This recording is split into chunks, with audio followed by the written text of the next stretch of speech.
सर्वांना माझा नमस्कार. माझे नाव साक्षी. सर्वांना माझा नमस्कार. माझे नाव साक्षी आहे. आज 14 एप्रिल डॉक्टर बाबासाहेब आंबेडकर यांची जयंती आहे. हवा वेगाने नव्हती, संख्येचा वेग होता. अन्यायाविरुद्ध लढण्याचा त्यांना इरादा नेक होता.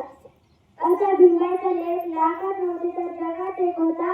लाखात नव्हती तर जगात एक होता. समतेचा बंधुतेचा मार्ग दाखवणारे मार्गदर्शक घटनेचे शिल्पकार डॉक्टर बाबासाहेब आंबेडकर हे एक पुरुष होते. आपण दरवर्षी त्यांची जयंती मोठ्या समारंभाने व आदराने साजरी करतो, कारण त्यांनी केलेले महान कार्य. डॉक्टर बाबासाहेब आंबेडकर हे आपण सर्वांसाठी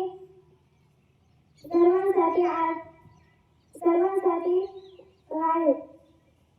जगात कसं अन्यायाविरुद्ध लढावं, कसं वादळासमोर उभं राहावं, कसं जाता एवढेच म्हणते की शून्यातून केली सुरुवात अमर झाले इतिहासात. शून्यातून केली सुरुवात अमर झाले इतिहासात. आंबेडकर हे त्यांचे नाव.